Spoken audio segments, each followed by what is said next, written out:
1941년 12월 초, 평소와 달리 따뜻했던 어느 일요일 오후 내 인생을 송두리째 바꿔놓을 소식을 들었다. 자전거를 타고 갔는데 길에서 만난 동네 친구가 물었다. 너 소식 들었어? 무슨 소식? 전쟁이 났대. 일본이 진주만을 공격했대. 12월 7일 나는 그렇게 전쟁을 만났다.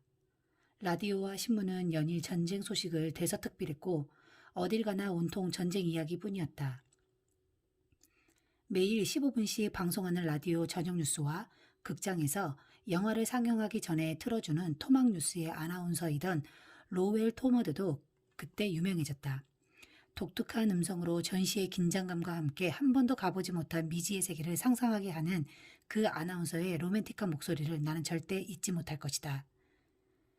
대공황으로 가뜩이나 어려운 상황에서 발발한 2차 세계대전은 불에다 기름을 붓는 격이었다. 자동차 업체들은 신형 모델 생산을 중단했고 종이와 고무, 금속, 식자재에 이르기까지 모든 물자가 부족해졌다.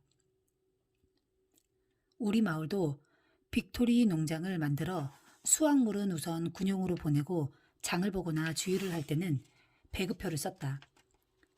텃밭에서 가꾼 채소는 거의 다 캔에 저장했다. 나도 어머니를 도와 토마토나 피클을 병에 담아 다른 깡통 음식과 함께 선반에 올려놓는 일을 했다. 전쟁의 여파는 우리 마을에도 덮쳐왔다. 이웃에 사는 의사 부부의 아들이 해군 포병으로 참전했다가 전사한 것이다. 고등학생이 되면서 나는 근면과 책임감, 현명한 판단이 얼마나 중요한지 몸으로 배웠다. 15살이 되자 부모님은 나를 시내의 기독교계 사립고등학교에 보냈다. 내 또래가 흔히 그랬듯 나도 비싼 사립학교 등록금을 대느라 고생하는 부모님에게 감사하지 않고 매일 놀러 다니거나 여학생들과 시시덕거리면서 시간을 보냈다. 성적에는 별다른 관심을 기울이지 않았지만 다행히 낙제 과목은 없었다. 라틴어는 아슬아슬한 점수를 받아 간신히 유급을 면했다. 1학년을 마치자 아버지는 이따위 성적을 받을 거라면 내 등록금을 댈 필요가 없다. 바보짓은 공립학교에서 돈 한 푼 내지 않고도 할 수 있으니까 라고 하더니 이듬해 정말로 나를 데이비스 공업고등학교 전기기술과로 보내버리셨다. 여기서도 나는 대학 입학 가능성 없음이라는 평가를 받았다. 괴로운 1년이었다. 내가 놀면서 허비한 시간에 대해 뼈아픈 대가를 치른 셈이다. 나는 아버지에게 다시 사립학교로 가고 싶다고 했다. 학비는 누가 되는데? 라고 하시기에 나는 제가 낼게요 라고 대답했다. 그때부터 나는 내 손으로 학비를 벌고자 온갖 아르바이트를 했고 학교에서는 이전보다 훨씬 괜찮은 성적을 거뒀다. 그때 그냥 받아서 누리는 것보다 스스로 노력해서 보상을 받는 게 훨씬 가치 있다는 걸 깨달았다. 불성실한 생활이 낳은 뼈아픈 결과를 경험한 뒤 제대로 해보겠다는 결정에 따른 긍정적인 결과는 내게 평생 교훈으로 남았다. 나는 점점 장차 사업가로 성공하는 데 밑거름이 될 리더십을 익히기 시작했다. 방과 후에는 일을 해야 했기 때문에 운동을 하지 못했지만 대신 응원단장을 맡기로 했다. 나는 경기장 밖에서 관중의 응원을 유도하며 목청껏 소리를 질렀다. 내가 일하던 옷가게에서 직원 유니폼으로 입던 어른용 양복에 넥타이까지 메고 난리를 치며 응원을 유도하기도 했다. 얼마나 용을 썼는지 한 번은 전교생이 보는 앞에서 제주넘기를 하다가 바지에 엉덩이 솔기가 찢어진 적도 있다. 순간 너무 창피해서 도망쳤지만 그렇다고 응원단장 노릇을 그만두진 않았다. 내가 앞장서서 응원을 하면 선수들과 관중이 힘을 받아 열정을 내뿜는 모습이 정말 좋았다. 그래서 나는 평생 응원단장으로 살아왔다. 사람들이 자신감을 갖고 자신의 재능을 발견해 꿈을 추구하도록 옆에서 신나게 응원하는 일 말이다. 이것이 내가 성공하고 또 남이 성공하도록 도울 수 있었던 커다란 비결 중 하나다. 교실에 가만히 있기보다 운동을 하거나 사람들을 만나는 걸 더 즐기는 성격이라 그런지 내 교과 성적은 아쉽게도 체육 점수만큼 좋지 않았다. 이전보다는 나아졌지만 여전히 등수는 뒤에서 맴돌았고 별다른 목표가 없었다. 그저 막연하게 사학가가 되고 싶다는 바람이 있었을 뿐 구체적인 계획은 없었다. 그러다 졸업반 때 우연히 학생대표 선거에서 후보로 추천을 받았다. 2학년 때 다른 학교로 떠나는 바람에 친구들이 나를 잊었을 거라고 생각했는데 응원단장을 해서인지 아니면 교우관계가 좋아서인지 나는 인기가 많았다. 친구들뿐 아니라 몇몇 선생님도 나를 응원했다. 하루는 담임선생이 잠시 나갔다 들어오더니 리치, 네가 뽑혔구나. 나도 내가 선출되길 바랐는데 결과가 궁금해서 직접 보고 왔단다 라고 말했다. 나는 졸업식 대표로 연설도 맡았다.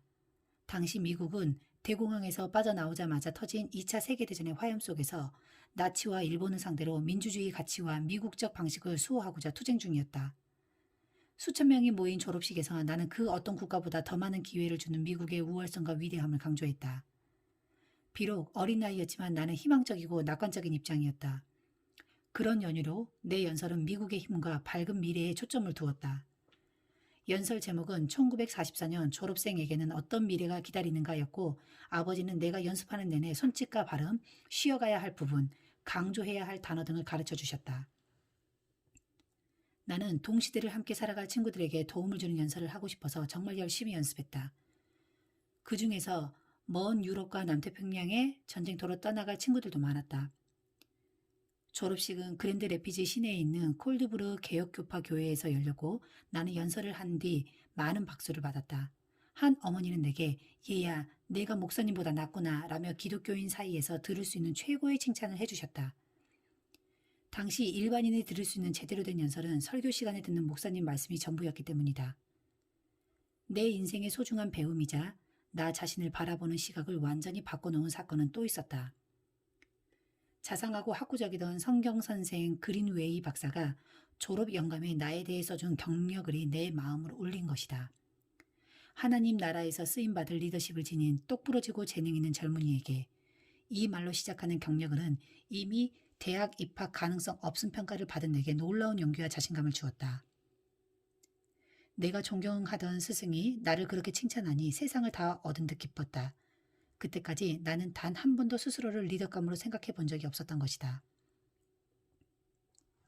많은 세월이 흐른 후 동문회에서 그린웨이 박사를 다시 만났다.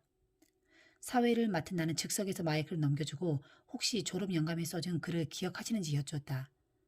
그분은 자리에서 일어서시더니 한자도 틀리지 않고 반복해 주셨다. 오랜 시간이 흘렀는데도 그 글을 기억하는 스승을 보고 나는 무척 감동을 받았다. 그린웨이 박사는 당시 내가 못 본 내 안에 무언가를 당신이 본 것 같다고 하셨다. 그는 긍정의 말 한마디에 사람의 미래를 결정짓는 위력이 있음을 아는 현명한 분이었다. 나는 지금도 그린웨이 박사의 은혜를 잊지 못한다. 그래서 그분을 기리는 심정으로 다른 사람에게 긍정의 말로 용기를 주고자 늘 애쓴다. 감사하게도 나는 이렇듯 올바른 환경에서 성장했다.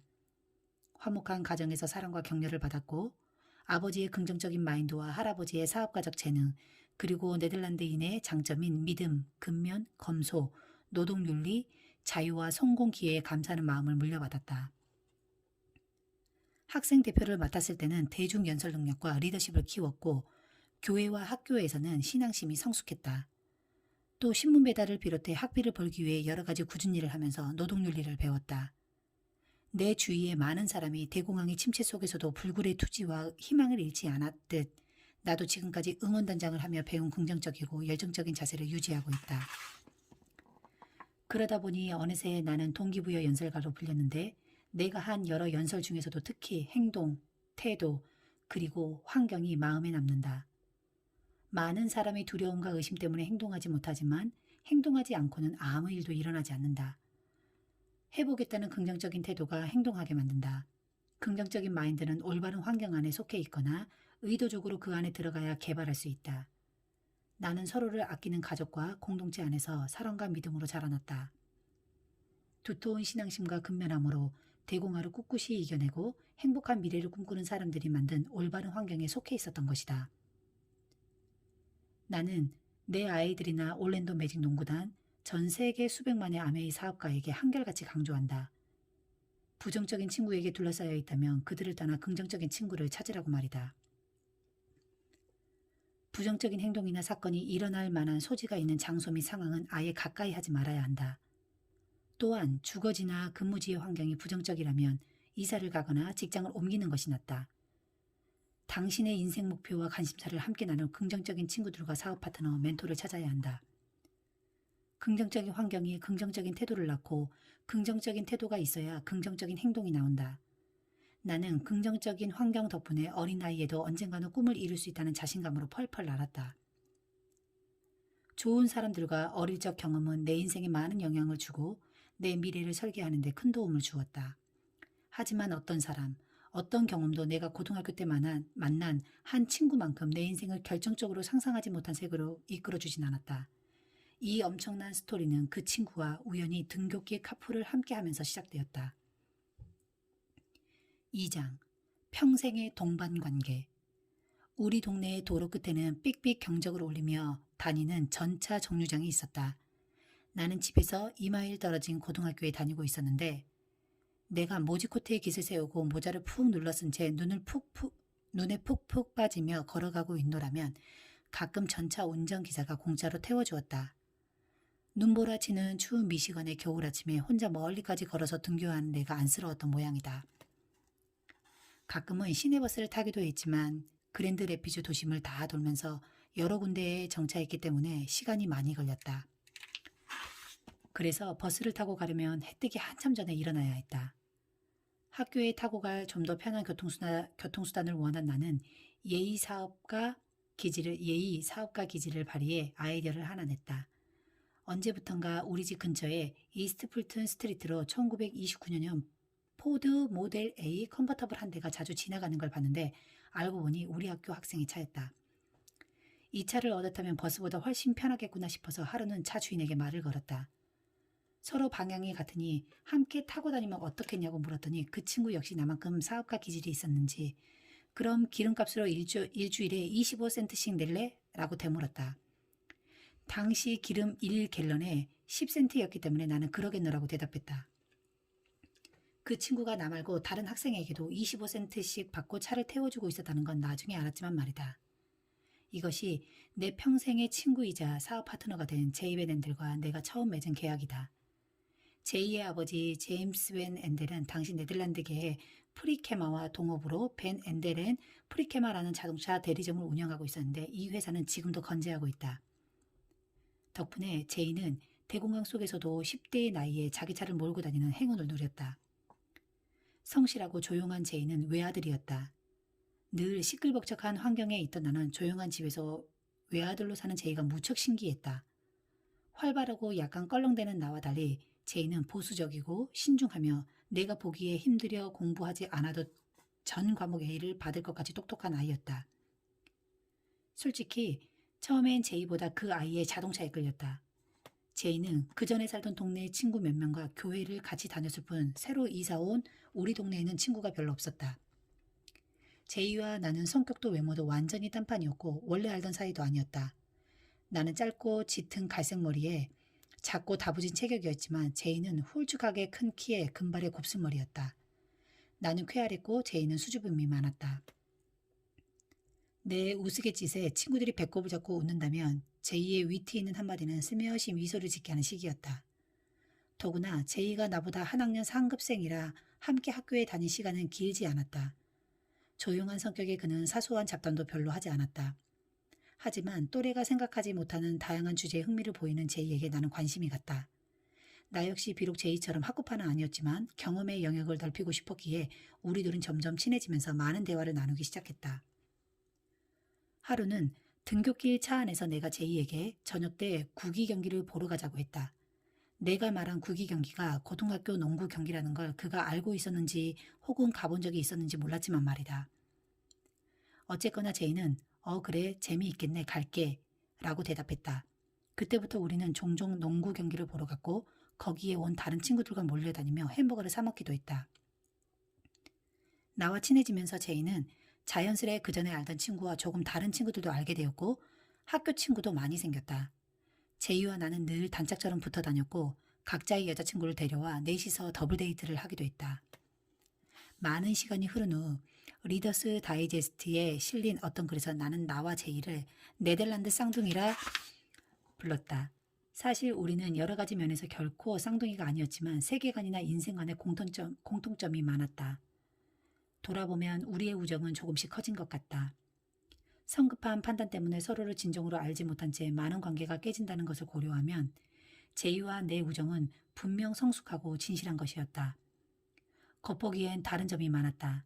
만약 우리가 자신과 외모나 행동이 다른 누군가와 가까이 하려 하지 않았다면, 그래서 친구가 되지 않았다면 두 사람의 생각이 얼마나 공통점이 많은지 절대 알지 못했을 것이다. 제이에게는 친구도 많이 생겼고 자신의 비즈니스 경험을 살려 더 많은 아이들에게 돈을 받고 차를 태워주었다. 그의 차 포드 모델 A에는 앞뒤 좌석 모두 학교 친구들로 꽉 찼는데 심지어 문 밖에서 아슬아슬하게 발판을 딛고 매달려가는 아이들도 있었다. 지금처럼 안전벨트나 철저한 교통법규는 없었지만 제이는 절대로 제한 속도인 시속 25마일 이상 달리지 않았다. 그러면 교통경찰도 우리를 가만히 놔두었다.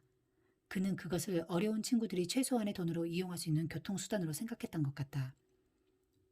우리 집에는 농구 골대가 있었는데 나는 아직도 제이가 작은 스포츠카를 세워놓고 운전석에 앉아 친구들이 농구하는 걸 지켜보던 모습이 눈에 선하다. 제이는 우리 집에 자주 놀러와 어머니가 차려주는 간식을 먹기도 했다. 어머니는 제이를 무척 좋아했다. 자기 아들이 부자에다 의젓하고 공부도 잘하는 제이 같은 친구와 사귀는 거 싫어할 어머니가 어디 있겠는가. 아무튼 시간이 흐르면서 제이와 내 우정은 더욱 깊어졌다. 나는 그에게 생기와 활발함을 주고 똑똑한 제이는 내게 많은 것을 가르쳐 주었다. 그야말로 환상의 콤비였다. 제이의 아버지도 나를 알게 되면서 우리에게 책임감이 있고 앞으로 사업에서 성공할 자질이 있는지 알아보기 위해 둘이 함께 일할 기회를 주었다. 나는 14살, 제이는 16살이었지만 제이의 아버지는 우리가 믿을 만하고 또 능력도 있다고 본 것이다.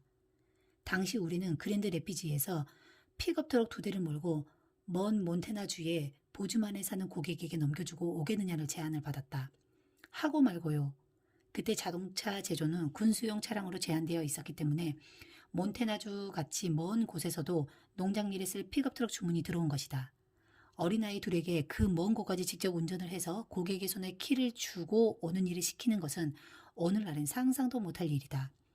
하지만 10대 소년이 전쟁터에 싸우러 가던 험한 시절이라 아이들은 일찍 어른이 되어야 했다. 14살밖에 안 된 나도 운전면허증을 발급받았다. 어머니는 제이의 아버지에게 우리 리치는 아직 그렇게 멀리까지 운전하기엔 너무 어려요 라고 말했지만 제이 아버지는 괜찮을 겁니다. 다 컸어요 라고 확신을 주었다. 어머니는 처음 자전거를 타는 꼬마를 보듯 다소 걱정스러운 눈빛으로 잘 다녀오라고 축복해 주었다. 드디어 내가 1,000마일이 넘는 곳까지 직접 차를 몰게 된 것이다. 나와 제이는 만나면 여행 준비 얘기만 했고 출발 전날 밤에는 너무 흥분해서 잠을 이루지 못했다.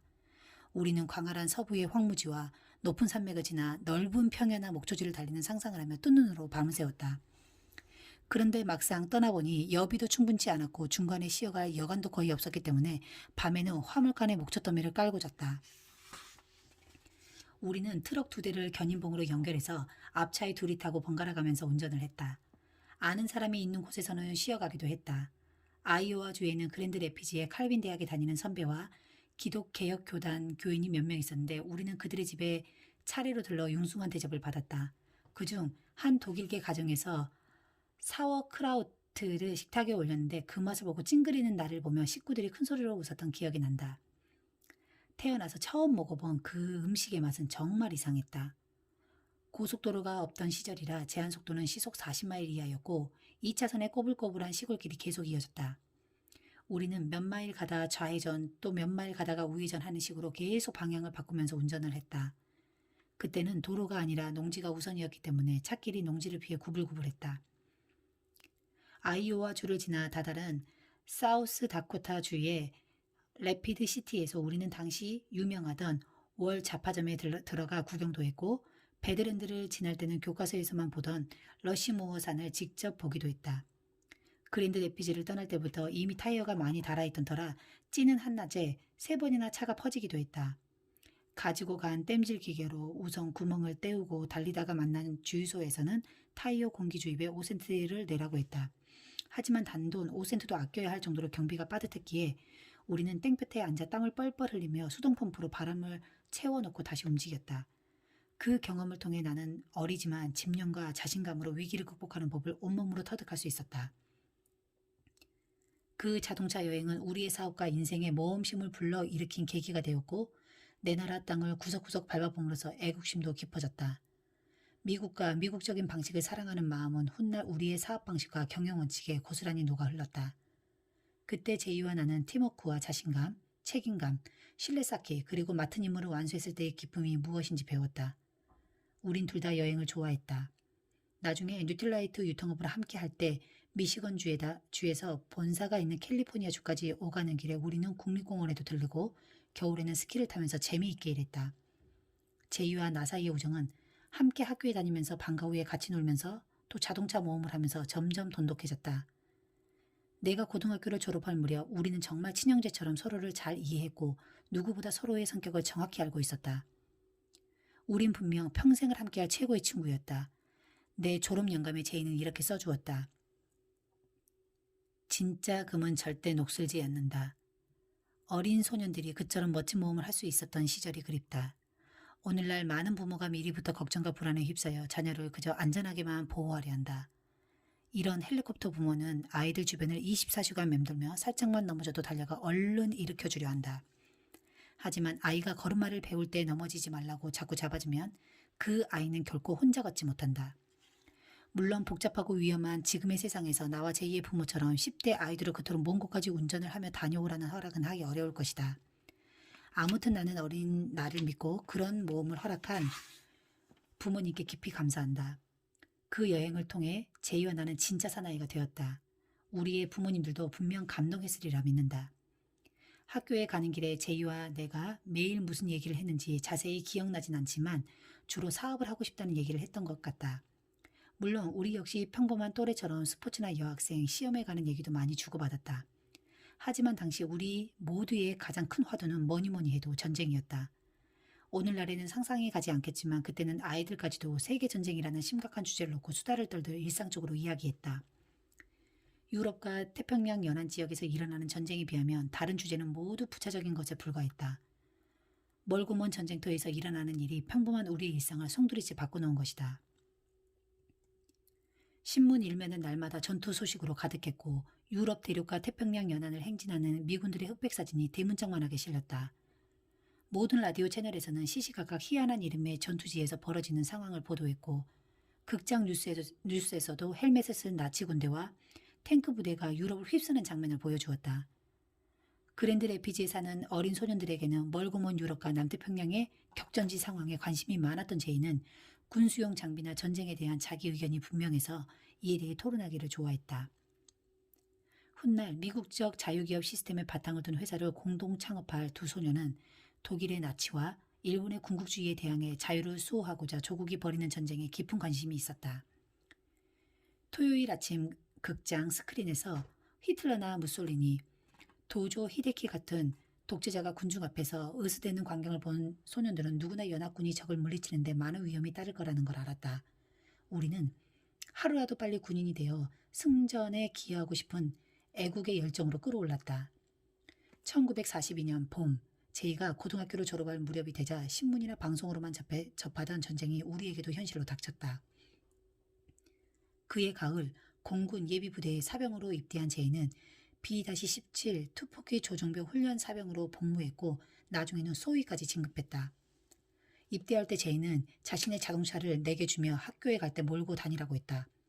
좋은 친구도 만났고 신나는 성취감도 있던 행복한 시절이었지만 나는 18살이 되자 다른 아이들과 마찬가지로 어서 군인이 되어 위기에 처한 조국에 도움을 주고 싶다는 생각을 했다. 1944년 6월 나는 졸업을 하자마자 곧바로 군에 입대했다. 불과 몇 주 만에 고등학생에서 군인으로 신분이 바뀐 것이다. 우리는 이겨야 한다. 우리는 헌신하길 원한다. 당시 입대한 모든 젊은이가 나와 같은 마음이었을 거라고 본다. 젊은이들은 건강에 결격 사유가 있어서 입대를 거부당하면 무척 슬퍼했다. 신병검사에서 4F 등급을 받을 경우 그걸로 끝이었다. 다들 어떻게든 건강하다는 평가를 받아 입대하기를 소망했다. 요즘에는 그런 상황을 이해하기 어려울지도 모른다. 베트남 참전이 국가적으로 큰 논란을 불러일으킨 후 미국은 의무징병제를 철폐하고 직업군인제를 도입했기 때문이다. 나는 단 한 사람의 미국 젊은이도 전쟁터에서 고생하길 원치 않는다.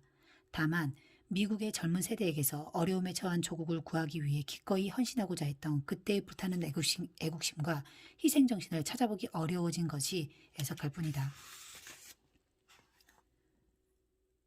제이는 폭격 조준기 장교가 되어 병사들에게 폭격 조준기의 보수 및 정비 기술과 투폭 기법을 가르쳤다. 폭탄 투하 시에는 투폭 담당 장교가 전투기의 총책임자가 된다. 평상시 비행 때는 기장이 항로를 주관하지만 일단 폭탄 투척 지점에 이르면 모든 통제권은 투폭 장교에게 넘어가는 것이다. 제이는 투폭기 정비와 교육 전문가가 되어 예일 대학에서 장교 훈련을 맡으면서 빠른 속도로 진급했다. 워낙 똑똑한 친구라 그 분야도 빨리 배운 것 같았다. 둘 다 군대에 있을 때 제이는 나에게 편지를 자주 보내는데 한 번은 자기 생일이자 일요일에 사우스 다코타 공군기지에서 당직을 서던 중에 편지를 쓰기도 했다. 21살짜리 젊은 장교에게 부대의 폭탄과 군인을 모두 맡길 수 있는 건 전쟁이라는 비상 상황이었기에 가능한 일이었다. 나 역시 입대해서 조종사가 되고 싶었다. 그러나 1944년 여름 무렵 전쟁의 포화가 한풀 꺾이면서 미 공군은 더 이상 항공기 조종 훈련병을 뽑지 않았다. 대신 나는 병사와 장비를 전투 현장에 투입할 때 모든 활공기 수리병 보직을 받았다. 내 군생활은 그랜드 레피지 기차역에서 사복 차림으로 시작되었다. 주머니 안에는 나라에서 끊어준 시카고행 기차표가 있었고 나는 승강장에 서서 부모님과 함께 기차를 기다렸다. 부모님은 착잡한 심정을 감추려 무던히 애썼지만 하나뿐인 아들이 집을 떠나 멀고 험한 곳으로 간다는 생각에 표정이 어두웠다. 입대하고 얼마 지나지 않아 나는 빽빽한 군용열차 안에서 동료 병사들과 함께 꽥꽥 소리를 지르는 터프한 군인의 모습으로 전국 방방곡곡을 누볐다. 성격이 외향적이라 그런지 나는 전의에 가득 찬 젊은 병사들이 서로 어깨를 부딪히며 함께하는 기차 인근을 재미있다고 느낄 정도였다. 하지만 그랜드 레피지에서 출발할 때는 나 혼자밖에 없었다. 시카고처럼 멀고 큰 도시로 떠나는 것도 처음이었다. 칙칙폭폭 기차 소리를 들으며 이런저런 생각에 휩싸여 물끄러미 내다본 창밖으로 내 고향 그랜드 레피지와 미국 제2의 대도시 시카고 사이에 자리 잡은 농장, 작은 마을, 공장이 지나가고 있었다. 그 몇 시간 동안 정말 많은 생각을 했던 것 같다. 그런 상황이라면 누구나 마찬가지겠지만 나 역시 전쟁의 위험성과 죽을 수도 있다는 생각을 했다. 신문에는 날마다 부상자와 전사자, 이름이 실렸는데 그 중에는 내가 아는 사람들도 있었다. 나는 내 인생이 고비에 처해 있음을 알았고 위험한 접전지옥으로 떠나 다시는 집에 돌아갈 수 없을지도 모른다는 생각도 했다. 그때 그리고 그 이후 전쟁터에서 나는 내 믿음에 대해 보다 진지하게 생각해봤다. 무고한 사람들이 죽어나가고 어제까지 함께한 전우가 오늘 시체가 되는 전쟁터에서 신앙은 엄청난 영향력을 미친다. 특히 눈앞에서 생사가 갈리는 무시무시한 상황에서 자신의 종교적 믿음을 확신하는 일은 무엇보다 중요하다. 전쟁을 겪으며 내 신앙은 더욱 견고해졌다. 주님이 나를 지켜주시고 내 삶을 인도해 주신다는 사실이 내 마음에 평안을 주었다. 다른 한편으론 내가 자원에 입대했다는 것과 조국의 승리에 내 나름대로 보탬이 되고 있다는 사실이 자랑스러웠다. 조국이 히틀러 같은 독재자의 손에 넘어가 그의 지배를 받는다는 건 상상도 할 수 없는 일이었다. 극장 뉴스에서 본 독재자 이미지, 나치의 상징인 만자 문장, 그리고 무릎을 쫙 펴고 걷는 독일군의 퍼레이드 장면은 모든 미국인들에게 생각만으로도 무시무시한 공포의 대상이었다. 그랬기에 어린 나도 적으로부터 조국을 구하는데 반드시 일조해야 한다는 굳은 결의에 차 있었다. 시간이 흐르자 나는 더 이상 죽음의 공포로 떨지 않았다. 전쟁에선 누구든 죽을 수 있지만 죽는다는 게 어떤 건지 잘 모르는 어린아이는 어른보다 오히려 담대할 수 있다. 상황은 긴박했지만 우리는 걱정하는 대신 그날그날 주어진 일에 충실했다. 어쨌든 시카고로 떠나는 기차 안에서 나는 이제 집을 떠나 오랫동안 돌아올 수 없을 거란 생각에 가슴이 먹먹해졌다. 얼마 지나지 않아 나는 머나먼 타지에서 복무하는 군인에게 집이라는 단어만큼 가슴 절절한 말은 없다는 것을 알게 되었다. 그들에게 집은 이전과 달리 인생의 소중한 가치로서 큰 의미를 지닌다. 내게는 군인이 되어 멀고 큰 세상을 경험하는 것도 기쁨이었지만 나중에 돌아갈 집이 있다는 건 더 큰 기쁨이었다. 가족과 친지들이 편지를 보내준 덕분에 나는 고향집 소식을 두루두루 알고 있었다. 부모님과는 적어도 일주일에 한 번씩 편지를 주고받았다. 군인들은 언제 자기 앞으로 편지가 도착할지 늘 기다렸다. 가족이 규칙적으로 편지를 보내도 수취인 주소가 불분명한 경우가 많아 제때 받아보기란 쉬운 일이 아니었다. 이름도 모르는 전쟁터 어디엔가 있을 군인 아들이나 형제 친구들에게 보내는 편지봉투 수취인 주소란에는 그저 태평양 전선 사서함 또는 대서양 전선 사서함이라고 쓸 수밖에 없었다. 제이와도 꾸준히 소식을 주고받았다. 특히 집에서 수천 마일 떨어진 남태평양의 어느 작은 섬에 있었을 때 받은 제이의 편지는 정말 소중했다.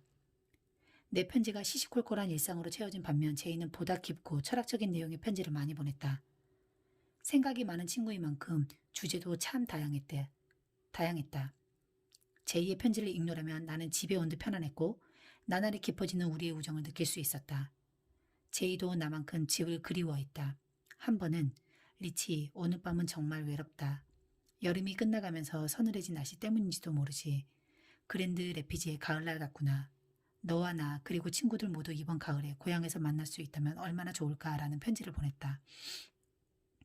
또 다른 편지에서는 우리 둘은 뗄래야 뗄 수 없는 관계인 것 같다. 이토록 변함없고 깊은 우정으로 뭉친 친구 사이는 전쟁도 갈라놓지 못할 거야. 앞으로도 처음처럼 함께해서 꿈을 이루자. 환상의 콤비둘이 이뤄낼 수 있는 수많은 스토리와 함께 말이야. 라는 깊은 우정이 담긴 글을 썼다. 우리가 얼마나 소중하고 특별한 친구인지 평생 확인해줄 소중할 편지들이다. 사람들은 종종 친구라는 단어를 함부로 쓴다. 요즘에는 조금 아는 사이도 친구라고 부른다.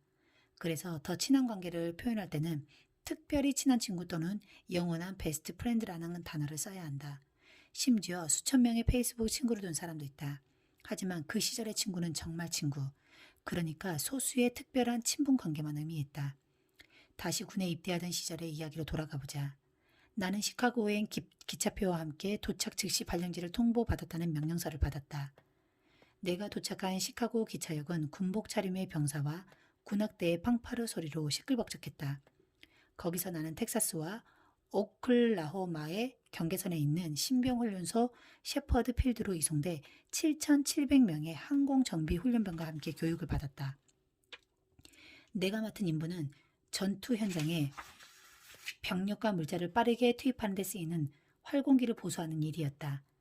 1년 반 동안 공식 훈련을 거친 후 1945년 봄 나는 일본 남동쪽 태평양의 작은 섬 티니안으로 발령을 받았다. 독일은 이미 항복했고 일본과의 전투도 막을 내리던 참이었다. 1945년 8월 15일 솔트레이크로 이동하던 차 안에서 나는 일본이 마침내 항복하면서 전쟁이 끝났다는 라디오 방송을 들었다. 고지대를 달리던 터라 전파가 끊기는 바람에 처음엔 제대로 알아듣지 못하다가 계곡으로 내려가면서 전파가 다시 잡혀 들어보니 종전이 되었다는 소식이 맞았다. 우리는 솔트레이크에서 전 국민과 함께 함성을 지르며 기뻐했다. 특히 우리 부대 장병들은 다시는 해외로 나가지 않아도 된다는 생각에 더욱 기쁨을 감추지 못했다.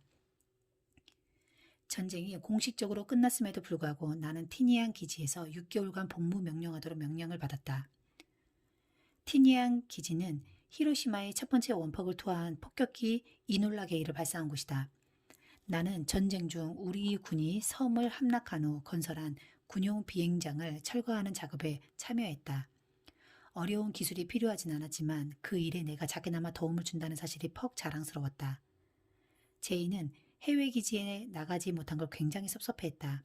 나중에 듣기로 제이의 부대가 뉴욕에서 유럽으로 출정하는 군함을 타려고 성이 알파벳 순서대로 줄을 서서 기다리는데 그의 바로 앞에서 승선을 제지하더니 배의 좌석이 다 찼으니 이 줄 뒤쪽의 모든 장병은 즉시 부대로 귀환하라고 명령했단다. 나중에 그가 내게 말했다.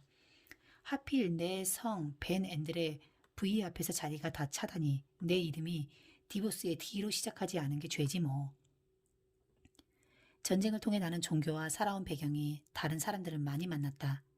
미국인부터 일본인에 이르기까지 다른 부류의 사람들과 많이 접한 것이다. 수많은 사람을 움직여야 하는 군대에서는 무조건적이고 엄격한 규칙 속에서 철저히 상관의 명령에 복종하는 훈련과 체력 단련이 필수다. 그곳에서 나는 명령과 규율에 복종하는 법을 단련했다. 훗날 제이와 나는 전 세계 수천 명의 직원을 비롯해 수백만 명의 독립사업자와 함께한 나는 다국적 기업을 경영하는데도 군대식 원칙이 어느 정도 필요하다는 것을 깨닫고 깜짝 놀랐다. 1946년 8월에 제대한 나는 일본에서 배를 타고 샌프란시스코로 와 기차를 타고 시카고로 갔다. 21살의 젊은이이자 군 생활로 많이 성숙한 나는 자랑스러운 승전조국 미국의 경제 발전에 참여하고 세상을 향해 자유의 등을 밝히는 사람이 되고픈 열정으로 마음이 끌어올랐다. 힘을 합치면 난간을 극복하고 위대한 승리를 이룰 수 있음을 몸으로 증명한 우리는 희망과 자신감으로 넘쳐났다. 어서 돌아가 열심히 일해 새 차와 새 집을 사고 전쟁으로 부족했던 것을 다시 나누고 싶었다. 내 마음은 이전보다 나은 삶을 살고 더 나은 사람이 될 수 있다는 긍정으로 가득했다. 고향으로 돌아간 참전 용사들은 대개 주유소나 소매점 등 자영업에 뛰어들거나 직장에 취직해 열심히 일했다. 우리는 우리를 죽이고 미국을 집어삼키려던 악당 히틀러와 군국주의 확산을 위해 다른 나라를 넘보던 일본이 무릎을 꿇게 한 승전 스토리의 주역이었다. 이제 미국은 더 큰 꿈을 꿀 수 있는 자유를 찾았다. 집으로 돌아온 제이와 나는 다른 청년들과 마찬가지로 무한한 기회를 줄 준비가 된 새로운 미국에서 기회를 잡고 싶은 열망으로 가득했다. 전쟁 중에 우리는 이미 사업의 씨앗을 뿌리기 시작했다. 내가 입대하기 전 제이는 잠시 휴가를 나갔고 우리는 더블 데이트를 마친 뒤 함께 얘기를 나눴다. 내가 먼저 물었다. 전쟁이 끝나면 뭘 할 거니? 복학할 거니? 그렇게 묻긴 했지만 둘 다 자영업을 하고 싶어 했고 학교가 대안이 아니라는 걸 알고 있었다. 우리는 결국 동업을 하자는 결론을 내렸다. 평생 동업을 하는 사람은 극히 드물다. 제이와 내 우정 그리고 사업상의 파트너십은 순전하고도 심오한 것이라서 이런 관계를 경험하지 못한 사람들은 이해하기 어려울 것이다. 우리의 동업은 등굣길 카풀비 25센트로 미약하게 출발했지만 전쟁 중에 주고받은 편지에서 제이는 늘 나를 영원한 벗이라고 불렀다. 그날 저녁 이제 겨우 소년티를 벗은 두 젊은 친구는 우리 집 차고에서 평생 사업의 동반자가 되자고 약속했다. 나는 수많은 연설에서 파트너들의 중요성을 피력했다. 혼자만의 지혜와 노하우로 사업에서 성공하기란 매우 어렵다. 제이와 나는 이 사실을 처음부터 알고 있었다. 그는 내게 사람들과 어울리는 법, 친구를 사귀고 지키는 법, 응원단장의 열정으로 삶의 기쁨을 찾고 누리는 법을 배웠고 나는 그의 지혜를 배웠다. 제이는 이미 고교 시절에 세계관이 뚜렷했고 한 번 읽은 책 내용을 모두 기억할 정도로 똑똑했으며 정말로 아는 게 많았다. 평범한 대화에서도 나는 제이에게 많은 걸 배웠다. 아버지가 사업을 해서 그런지 제이는 어느 정도 비즈니스 개념을 갖췄고 토요일이면 아버지가 운영하는 자동차 중개업소에서 일하며 직업윤리와 약간의 정비기술도 배웠다. 그때 우리는 그의 모델 A를 엉성하게나마 손보면서 함께 일했다. 나는 제이가 똑똑해서 마음에 들었고 제이는 내가 책벌레인 자기에게 노는 재미를 가르쳐주고 좋아했다. 내가 제이 오늘 나랑 시합 보러 갈래? 라고 물으면 책을 읽던 제이는 나를 빠끔히 쳐다보며 아직 생각해보지 않았는데 라고 했다. 내가 그러지 말고 같이 가자고 조르면 제이는 결국 책을 덮고 그래 내가 가면 나도 가야지 라고 했다. 반대는 서로 끌린다. 또는 백지장도 맞들면 낫다는 말처럼 제이와 나는 각기 다른 점을 지닌 일부지만 합치면 큰 힘을 내 전체를 만들어냈다. 내겐 학교에 갈 차가 필요했고 마침 차가 있는 제이가 우리 동네로 이사를 왔다. 하나님이 주신 그 기회의 문을 열지 않았다면 내 인생은 많이 달라졌을 것이다. 제이가 없었어도 성공했을 것 같은가? 라는 질문을 받으면 내 대답은 간단하다. 아니요. 제이도 나와 같은 대답을 했으리라고 믿는다. 2004년 세상을 떠나기 얼마 전 제이는 작은 아들 데이비드에게 세상에서 가장 소중하게 지켜야 할 건 바로 파트너십이란다 라고 일렀다. 친구가 된 지 25년이 지난 제이의 생일날 내가 써준 카드를 그는 평생 소중히 간직했다. 우리의 우정과 동반자적 관계는 내가 100마디 말로 설명하는 것보다 그 카드의 내용을 소개하는 게 더 나을 것 같다. 생일 축하하네. 자네가 내게 얼마나 소중한 존재인지 말해주고 싶었네. 우린 서로 닮은 점이 많지만 그럼에도 불구하고 지난 25년간 분명한 무언가가 우리 사이에서 빛나고 있었지. 그게 뭔지 잘 설명할 수는 없어도 서로를 존중하는 것. 그러니까 더 나은 표현을 하자면 사랑이 아니었을까? 우리가 함께한 그 세월이 참으로 좋았던 건 정말로 신나고 흥분되는 많은 경험을 혼자가 아니라 같이 했기 때문일 거라 믿네. 주당 25센트짜리 거래로 시작한 자네와 내 카풀은 이후에도 계속된 셈이지. 사랑한다 친구야 리치로부터. 2차 세계대전이 끝나면서 우리의 우정은 더욱 깊어졌고 사업에서도 최고의 파트너가 될 거라는 확신이 있었다. 우리는 상대방의 재능을 진심으로 인정했으며 서로 상대방의 부족한 점을 채워줄 수 있음을 알았다. 그리고 무엇보다 서로를 깊이 신뢰했다. 실제로 나는 군 복무 중에 받은 돈을 몽땅 제이에게 주어 사업 자금에 보탤 만큼 그를 믿었다. 우리가 구상한 사업은 리스크가 큰 일이었지만 우리는 분명 잘해내리라는 굳은 믿음이 있었다.